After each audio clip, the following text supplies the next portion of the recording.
Olá, amigos do Marcos nas Entrevistas, essa parceria do blog do Marcos Dantas com a referência Comunicação e Assessoria. A nossa entrevistada de hoje é a pesquisadora Sara Ferreira, ela que é de São Paulo e está desenvolvendo uma tese de doutorado sobre política de água e a seca. Ela já viajou para a Grécia, Espanha, Inglaterra, China e está há 30 dias conhecendo o Seridó. E em todos esses lugares, o foco principal de sua visita é conhecer a realidade das secas. Sara, seja bem-vinda ao nosso programa. Muitos chamam de fenômeno natural. Por que você faz tanta questão de chamar a seca como um dos maiores desastres do mundo? É um fenômeno natural e ao mesmo tempo é um desastre. E não sou eu que estou falando que é um maior desastre do mundo, é pautado em uma literatura e em número de mortes, porque para mim o mais importante são as pessoas e não só o valor econômico. A seca, ela é disparada o fenômeno climático, o desastre que mais matou a gente no mundo durante a história. Mais até do que peste bubônica e qualquer outra desses desastres também, que são pandemias. E assim, eu saliento essa importância de que é um desastre porque mata a gente e também é o que mais causa prejuízo econômico no mundo. Tá aí a seca de 2010 na Rússia, no leste europeu, que causou uma das maiores quebras na economia dos últimos tempos, que se não tem o alimento básico, que no caso é o trigo, tudo aumenta e aí sempre são os mais pobres os mais afetados. Existem diferenças de seca de uma região para outra ou é a mesma realidade? Não, a seca é um conceito que ele é muito debatido e é muito pouco esclarecido, porque seca pode acontecer em qualquer lugar do mundo. Eu estava estudando um caso de seca onde na Índia, onde a precipitação média anual é de 800 milímetros por ano. Aqui são de 8 mil milímetros por ano, aqui é de 700. E lá eles estão reclamando de seca. Por quê? Porque se você está esperando 8 mil e vem 5 mil, você está em seca.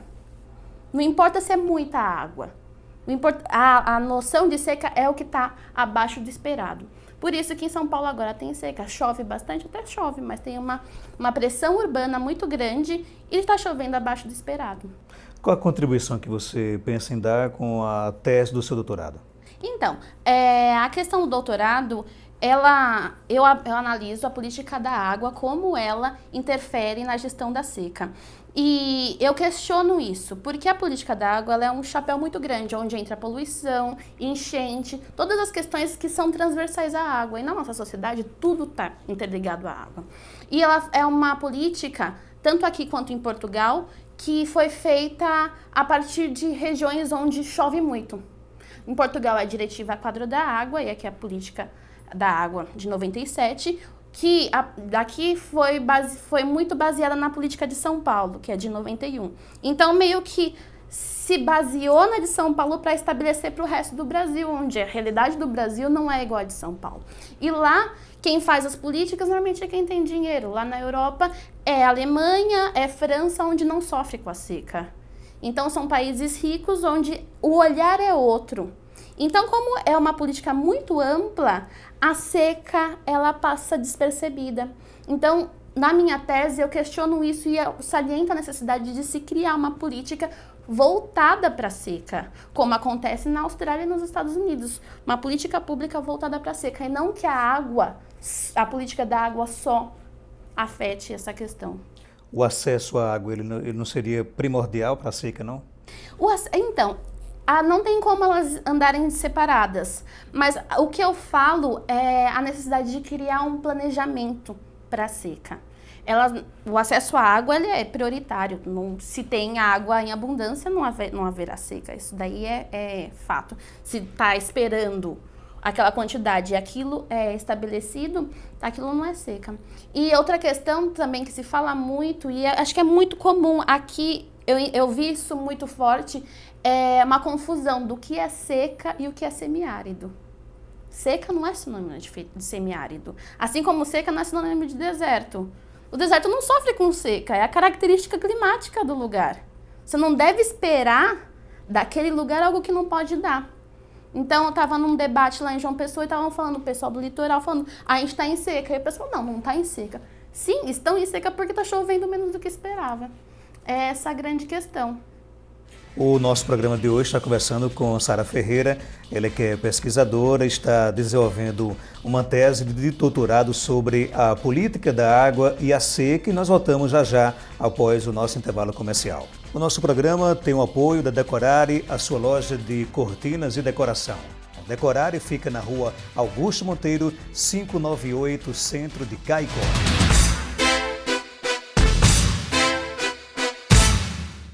Estamos de volta com o nosso programa. Sara, você já visitou a Grécia, a Inglaterra, a Espanha, Portugal, a China, está agora conhecendo o Seridó.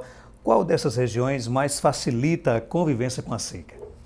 Mais facilita a convivência com a seca? Isso é uma questão bastante difícil, porque em cada lugar a seca se comporta de um modo. A seca daqui é diferente da seca da Grécia ou da China. E assim, o que eu posso falar são os países que parece que indicam umas políticas melhores, de melhor convivência. Na Grécia, eles estão muito adaptados, porque é uma população que vive lá há milhares de anos, então eles estão bem adaptados e a política deles é mais ou menos consciente do ambiente onde eles estão, porque chove-se muito pouco, mas eles têm, apesar de agressivo ao meio ambiente, a única alternativa que eles têm são os dessalinizadores, porque ilha ou se leva água de barco, que é muito caro, ou se dessaliniza. Então, eu acho que a Grécia é um lugar onde a gente pode meio que tomar como exemplo como eles se adaptaram ao ambiente onde eles estão. Hoje aqui na região está muito em moda essa questão de perfurar poços. As pessoas querem a todo custo retirar água do subsolo. A sua tese também fala sobre isso? Assim, a minha tese ela não foca nisso, porque ela foca na política. Mas eu tenho minha opinião em relação a isso. Pelo que eu tenho lido também em outros lugares, é que é extremamente perigosa essa ação. Em primeiro lugar, porque a água daqui, muita daqui que se tira do poço é salobra. Então, por causa do contato com a rocha que fica lá muito tempo, fica salobra. São as características naturais da região. E outro é porque esgota. E quando você está esperando uma quantidade de água, você se adapta àquilo e aí ela não vem, aí a crise vai ser muito maior, a crise econômica e a crise social vai ser muito maior. Isso aconteceu em outros países, na Arábia Saudita isso aconteceu, que estavam perfurando muitos poços e aí de repente teve uma crise nacional que foi realmente, até hoje tem as consequências por causa disso. Porque quando você está ali sugando, uma hora vai acabar. Se não chover, não tem recarga. Mesmo a seca sendo uma presença constante nas nossas vidas, como é que o seridoense pode fazer, ele pode mudar os seus hábitos para conviver com esse fenômeno? Sim, eu acho que pode. Pelo que eu tenho visto em outros países, aqui se consome muita água. Na agricultura se consome água e mesmo dentro de casa, os pequenos hábitos. Por exemplo, na Grécia, que eu falo que foi um dos lugares onde eu mais vi. O pessoal tá lavando a louça, lavando salada, eles colocam uma água embaixo para represar. Depois usam aquela água para regar o jardim. Eles represam toda a água, inclusive de casa, para regar o jardim. E a cultura deles, a agricultura é diferente. São de plantas adaptadas ao clima. Então, eles conseguem fazer dinheiro, movimentar a economia, se adaptando às condições locais. Aqui, você vê, às vezes, produzindo melão. Quanta água tem no melão? Isso daí é para quê? Para ser exportado. Muito. Então, você está vendendo água. Uma água que é cara, ainda mais agora com a transposição do São Francisco, essa água vai vir muito cara. O pessoal do Banco Mundial está falando, como é que vocês vão cobrar esse dinheiro? Porque isso aí é muito caro. E aí a gente está trazendo água de outras regiões para vir aqui, continuar uma agricultura que não está adequada às condições daqui para vender. E a água é o que fala do valor virtual da água. A gente vende água através das frutas. Sara, aí depois de Caicó, você pensa em conhecer a seca de outra região? Eu sou de São Paulo, né? Lá tá tendo seca, então ver também a gestão da seca de São Paulo, isso daí também é importante. E onde eu tenho muita vontade de ir para a África, passar um tempo lá. E lá é bastante interessante porque lá não existe uma palavra seca. Seca e fome são a mesma palavra. Então, para você ver o que é a seca naquele lugar. Você fala, eu estou com fome, eu estou com seca. é o mesmo significado. Então, aí a gente vê como lá a problemática também é muito maior, a desigualdade, todas essas coisas. Tenho vontade de ir para lá também. Obrigado por sua participação. Eu que agradeço. Conversamos com a Sara Ferreira, pesquisadora, nossa entrevistada hoje aqui do Marcos Dantas Entrevista, que volta na próxima semana. Você sabe que o nosso programa ele é uma parceria do blog do Marcos Dantas com a Referência Comunicação e Assessoria.